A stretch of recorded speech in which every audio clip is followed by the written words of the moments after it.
तो सिर्फ इलेक्शन की कैंपेन जेल से नहीं चलाएंगे, अपना घर भी जेल से ही चलाएंगे। कल उसने अपनी बहन को कह दिया ना, अलीमा को, मुझे आरिफ अलवी से बड़ी सख्त डिसअपॉइंटमेंट है, जो वो कर सकता था उसने नहीं किया। देखो, आदिल राजा एक खबीस आदमी है, ये पता चलेगा आदिल राजा को, आप फिक्र ना करें। और वो आके बता रहे हैं 9 मई का मास्टरमाइंड कौन कौन है और किसने क्या क्या किया। ये दांतों का कीड़ा निकालने वाला जो है ना आपका ये मैकेनिक, ये भी आएगा, बोलेगा भी सामने, बुशरा भी बोलेगी। कुछ सूंघते हैं पाउडर तो डिफरेंट बातें करते हैं, और सुबह उठते हैं होश में तो फिर डिफरेंट बातें करते हैं। ये पाउडर पार्टी है। पीडीएम की हुकूमत जो थी उसने बहुत बड़े बड़े खड्डे भी खोदे हैं इस मुल्क में। अस्सलाम वालेकुम नाज़रीन, आप देख रहे हैं मुबशिर लुकमान यूट्यूब चैनल। मैं हूं माहिर तबस्सुम। नाज़रीन, खान साहब जेल में हैं और सुनने में आ रहा है कि वो जेल से ही इलेक्शन कैंपेन चलाने का सोच रहे हैं। इलेक्शन सेल बनाएंगे जेल में, वहीं से कैंपेन चलाएंगे। सर, आपको क्या लग रहा है, खान साहब के जेल में होने से इस कैंपेन पर कितना असर पड़ेगा? देखिए, असर तो पड़ेगा, इसमें तो कोई दो राय नहीं है, लेकिन अभी वो सिर्फ इलेक्शन की कैंपेन जेल से नहीं चलाएंगे, अपना घर भी जेल से ही चलाएंगे। और अगले कम से कम 10, 12, 15 साल तक घर जेल से चलाएंगे। और आप समझें अगले 3 इलेक्शनों की कैंपेन भी जेल से ही होगी, आप फिक्र ना करें। तो ये उनको प्रैक्टिस हो जाएगी। फिर वो एंड में कहा करेंगे कि मैं दुनिया में जेल से कैंपेन करने का सबसे ज़्यादा तजुर्बा मुझे है। जैसा वो हरीक मुतल्लिक कहते हैं, उसका मुतल्लिक सबसे ज़्यादा पता मुझे है। और आपको मैं कहता था ना कि बड़े जल्दी एक दिन आएगा माविश, 2 महीने पहले आप मेरी बातों का मजाक उड़ाती थी, हंसती थी, आप कहती थी मैं रहने दो। नहीं उड़ाती थी। आपको मैं कहता था ये दांतों में कीड़ा निकालने वाला जो है ना, इमरान खान को नज़र आएगा कि ये उसके खिलाफ है और वो इसके खिलाफ बयान देगा। कल उसने अपनी बहन को कह दिया ना, अलीमा को, कि मुझे आरिफ अलवी से बड़ी सख्त डिसअपॉइंटमेंट है, जो वो कर सकता था उसने नहीं किया। तो मैं अब क्या कहता था माविश, ये दांतों में कीड़ा निकालने वाला जो है ना, ये उसको भी लेट डाउन करेगा, इमरान को भी लेट डाउन करेगा।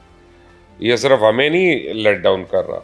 और आप देख लें, अल्लाह ने सही साबित किया, सच साबित किया मुझे इस पर।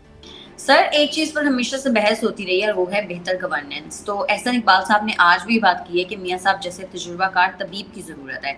सर, आपको लग रहा है मियां साहब की जो टीम है वो वाकई तजुर्बाकार है या सिर्फ ये एक मिथ है? नहीं नहीं, इसमें तो कोई शक नहीं है। देखें, तजुर्बाकार तो कौन होता है जिसको तजुर्बा होता है। अब वो अच्छा तजुर्बा है या कम अच्छा तजुर्बा है, वो एक बहस तलब बात है। लेकिन 3 बारी वो वज़ीर आज़म रह चुके हैं इस मुल्क के, और उनकी टीम 3 बारी तो आ चुकी है।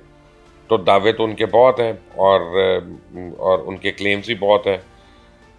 हम काफ़ी लोग जो हैं उनके क्लेम से डिसएग्री करते हैं, मैं भी उनमें से एक हूँ। लेकिन इसका ये मतलब नहीं कि हम कहें कि वो तजुर्बेकार नहीं है। तजुर्बेकार तो वो हैं, उनको पता है कि क्या है मसले, क्या नहीं है। अब कैसे हल करना है उनको, क्या वो ये कर पाते हैं कि नहीं, क्योंकि पाकिस्तान के मसाइल हल करने के लिए टफ डिसीजंस लेने हैं। क्या मियाँ साहब वो ले पाते हैं? That time will tell. Sir, Pakistan ने वो अफगान शहरी जो कि गैर कानूनी तौर पर पाकिस्तान में आबाद हैं, उनको निकलने के लिए 1 मंथ की डेडलाइन दे दी है, जिसको अफगान हुकूमत ने मानने से इनकार कर दिया है और काफ़ी स्ट्रिक्ट रद्द-ए-अमल भी सामने आया है। तो सर, आपको क्या लग रहा है, इस बात से पाक अफगान ताल्लुकात में कोई खराबी नहीं आएगी? पाक अफगान ताल्लुकात हैं ही नहीं अच्छे, वो 2 नंबरियाँ कर रहे हैं। सामने से हम उनकी मदद कर कर के थक गए हैं, 30 सालों से कर रहे हैं, आज से थोड़ी कर रहे हैं। और वो जो है देखिए, रेफ्यूजी क्यों होता है कि जी मेरे मुल्क के हालात ख़राब है, वहाँ पे जंग हो रही है और हमारी ज़िंदगी को खतरा है। अब तो जंग भी ख़त्म हो गई है, वहाँ पे कुछ नहीं है।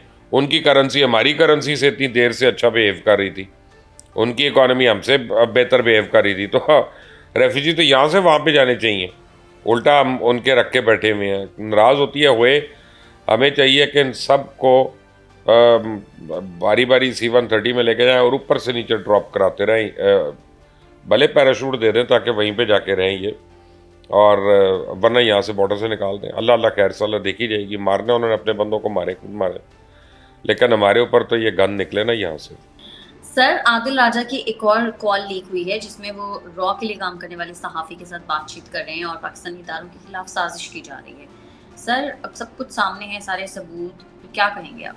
देखो, आदिल राजा एक खबीस आदमी है। मैं बिल्कुल ऑन एयर एक लफ्ज़ इस्तेमाल कर रहा हूँ जो मैं कभी नहीं करता, आपको आप गवाह हैं इस बात की। झूठा, बदकार, और यानी वो नहस इंसान है कि जो अपनी माँ के खिलाफ कार्रवाइयाँ कर रहा है। मुल्क हमारी माँ है, और जो है कि जो उसके खिलाफ अगर मुखालिफ एजेंसियों से मिलकर या उनके लोगों से मिलकर अगर वो प्लानिंग करता है और अपनी माँ के ख़िलाफ़, तो वो बस रुस्वा कुन तरीन शख्स है मेरी नज़र में तो। और मैं उसकी जितनी भी अब मैं ना ही बोलूँ तो अच्छा है, मैं सिर्फ गालियाँ दे सकता हूँ उस आदमी को। और मैं नहीं चाहती सर कोई कार्रवाई होगी, मतलब अब ज़ाहिर है सब चीज़ें तो सामने हैं। देखिए कार्रवाई क्यों नहीं होगी, ये देर हो जाती है सवेर, अपना वो उससे कोई फ़र्क नहीं पड़ता, लेकिन सूनर और लेटर कार्रवाई होती है, लोग पकड़े जाते हैं, लोग जकड़े जाते हैं, फिर आके लोग माफ़िया मांगते हैं। जैसे अभी ये 9 मई वाले अपने अपने वकीलों के थ्रू जिस तरह के हाथ जोड़ जोड़ के माफ़िया मांग रहे हैं ना, आज भी मुझे पता चला है कि एक जनरल साहब की बेगम साहिबा जो है वो हाथ जोड़ के माफ़ी मांगती रहीं कि हम आइंदा हम सोच भी नहीं सकते, प्लीज़ इस बार ये हमें माफ़ कर दो, ये कर दो, वो कर दो। ये करने से पहले सोचना था, ठीक है, ये हरकतें करने से पहले अपनी औलादों को रोकना था, उनका पता ना था कि तुमने ऐसी बेटी क्यों पैदा की कि ठीक है ना कि तुम इस तरह की हरकतें करो, और फिर अपनी ज़ुबान पे तुम्हें कंट्रोल नहीं है, कुछ नहीं है। तो बहरहाल अब ये पता चलेगा आदिल राजा को, आप फिक्र ना करें। सर एंटी करप्शन के मुकदमे में गिरफ्तार बुशरा बीबी के साबिक शौहर खावर मानिका को 5 रोज का जुडिशियल रिमांड मिला है। तो सर बुशरा बीबी तो अभी तक गिरफ्तार हुई नहीं है, क्या उनकी भी गिरफ्तारी मुतवक्के है? इंशाल्लाह अभी तो देखें ना, आज अभी हम 7 बजे रिकॉर्डिंग कर रहे हैं, 8 बजे वो प्रोग्राम चल रहा है, कामरान शाहिद का प्रोग्राम है, उसमें उस्मान डार आ रहे हैं और वो आके बता रहे हैं 9 मई का मास्टरमाइंड कौन कौन है और किसने क्या क्या किया। तो खुद पीटीआई वाले आके बताएंगे, फिक्र ना करें। ये जो भौंकते ज़्यादा थे ना वही अब बोलेंगे भी ज़्यादा। ये दांतों का कीड़ा निकालने वाला जो है ना आपका ये मैकेनिक, ये भी आएगा बोलेगा भी सामने, फिक्र ना करें इसका। बुशरा भी बोलेगी। आज अलीमा ने तो दुख का इजहार कर दिया ना। मैं अभी इमदाद सुमरू का वीलॉग देख रहा था, इमदाद सुमरू साहब हमारे सीनियर सहाफ़ी हैं, उसमें उन्होंने बड़ा अच्छा एक पॉइंट रेस किया। वो कहते हैं अलीमा खान ने कहा एक सहाफ़ी को कि अवाम आ जाए सड़कों पे तो हम खान को निकाल लेंगे। तो इसका मतलब है कि वो नोशन तो ख़त्म हो गया कि अवाम तो नहीं आ रही सड़कों पे इमरान के लिए। तो वो जो अब है कि इमरान इतना पॉपुलर है, तो इस सोशल मीडिया की हद तक है ना, अभी तक सड़कों की हद पे तो नहीं मैं नज़र आ रहा। तो सर सड़कों की हद तक कैसे आए, इतना तो आए तो फिर अपना बात। माविज, जब फिर आपने आज़ादी लेनी है तो फिर आज़ादी लेनी है, लोग निकलते हैं ना फिर, अगर जेन्युइन हो तो। सर खान साहब तो जेल में हैं, खान साहब को जाहिर सी बात है उनको बोलने का मौका ही नहीं मिल रहा, लोग तो उनकी बात सुनकर बाहर निकल। जी जी, सुनकर बाहर नहीं आते। बहरहाल मैं तो उसको इंस्टिगेट तो नहीं कर रहा कि वो चलाए, लेकिन मैं आपको सिर्फ ये बता रहा हूँ कि उनकी पॉपुलैरिटी जो है वो काफ़ी कम हो गई है, काफ़ी दम तोड़ चुकी हुई है पॉपुलर, बिल्कुल है, वो उस लेवल पे नहीं है जहाँ पे वो 1 महीना पहले थे। सर पाकिस्तान तहरीक इंसाफ ने चीफ जस्टिस की कल सुप्रीम कोर्ट इस्लाहात केस की समाअत को हौसला अफजा करार दिया, उनकी तारीफें भी की हैं। यही तहरीक इंसाफ इस कानून की भी खिलाफ थी। तो सर ये कैसी कंफ्यूज्ड पॉलिसी? यही तहरीक इंसाफ इस चीफ जस्टिस के भी खिलाफ थी। वो तो चाहते ही नहीं थे ये चीफ जस्टिस बने। उन्होंने तो जस्टिस काजी फाइज़ साहब के खिलाफ एक रेफरेंस भी फाइल किया हुआ था, वो भी याद करें कि इनको हटाया जाए। उन्होंने तो एफबीआर को भी लगाया, इनके असासे निकालो, ये करो। काजी फाइज़ साहब की जो अहलियाँ, उनको भी अदालत में खड़ा करवा लिया, वो रो पड़ी थी वहाँ पे। तो ये तहरीक इंसाफ जो है ना, ये वो होता है शब व रोज़ तमाशा मेरे आगे माविश। रहने दें, ये रात को जब कुछ सूंघते हैं पाउडर तो डिफरेंट बातें करते हैं, और सुबह उठते हैं होश में तो फिर डिफरेंट बातें करते हैं। ये पाउडर पार्टी है, पर पूरी पार्टी अब तो मुझे लगता है कि पाउडर पार्टी है। वो आपने पता नहीं, आपको पता है कि नहीं, आपकी एज वालों को तो पता होगा, रेव पार्टीज होती है ना, रेव पार्टीज में डिफरेंट ड्रग्स ली जाती हैं, एमडीएमए भी, एक्सटेसी भी। मुझे लगता है पार्टी की पार्टी एक्सटेसी पे चल रही है।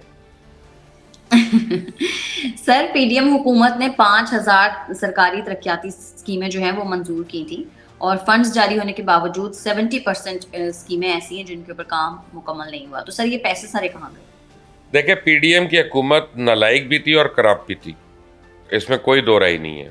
पीडीएम की हुकूमत जो थी उसने बहुत बड़े बड़े खड्डे भी खोदे हैं इस मुल्क में। जो शहबाज शरीफ जाने से 15 दिन पहले 51 अरब रुपया तमाम एमएनएस को दे के गए, वो किस मद में दे के गए? आप लोन ले रहे हैं आईएमएफ से और एमएनएस को आप तरक्याती फंड के नाम पे दे रहे हैं, जबकि वो 15 दिन के अंदर कहाँ से स्पेंड कर सकते हैं? और अगर वो 15 दिन में वो स्कीमें नहीं कंप्लीट होती तो आपने वो रिश्वत दी कि तुम ये इलेक्शंस में यूज़ करना इसको, अपनी कैंपेन के लिए, तो दोनों सूरतों में आपने टैक्स पेयर की चोरी की है। तो मैं तो पीटीएम की गवर्नमेंट को मैं तो समझता हूँ कि उन्होंने चोरियां भी की और उन्होंने खड्डे भी खोदे पाकिस्तान की इकोनॉमी के लिए। वो बेहतर भी नहीं कर, इंटरिम गवर्नमेंट उनसे बहुत बेहतर काम कर रही है।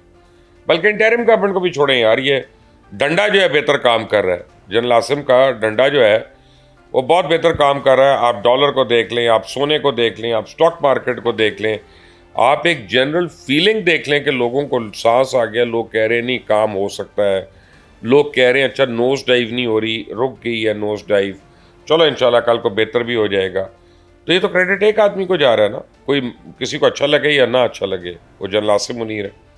और अभी वो डंडा ज़रा और टाइट हुआ तो ये अफ़गान्स की भी चीखें निकल गई हैं, बॉर्डर फेंसिंग भी हो गई है, अपने अंदर भी लोगों की इंक्वायरियाँ शुरू हो गई कि ईरान से कौन तेल स्मगल कर रहा है, यहाँ से सीमेंट कौन स्मगल कर रहा है, बाकी ड्रग्स में कौन है, मनी लॉन्ड्रिंग में कौन कौन है। इवन कोई मनी वो जो बुकिए थे वो भी उठ गए कि वो मनी लॉन्ड्रिंग में पैसे बाहर भेज रहे थे ये वो। तो अब ये सारा कुछ कर सकती थी ना पीडीएम की गवर्नमेंट, नहीं किया ना उन्होंने, नहीं किया ना। तो इसका मतलब है विल पावर नहीं थी, क्योंकि सारे दो नंबरी। अब शुगर माफिया उनके ज़माने में थी, स्टील माफिया उनके ज़माने में थी, ये जो है फार्मास्यूटिकल माफिया उनके ज़माने में थी, वीट माफिया उनके ज़माने में थी, बिजली पेट्रोल पानी गैस किस जगह पे उन्होंने रिलीफ दिया। पाकिस्तान के अवाम को रोना रोते रहे हैं कि पिछली हुकूमतें कर, भाई पिछली हुकूमतें कर दी, तुम 16 महीने हो गया, कितनी साल तुम्हें हुकूमत करनी है पिछली हुकूमत का असर ज़ाहिर करने के लिए। इंटरिम ने 2 महीने में करके दिखा दिया।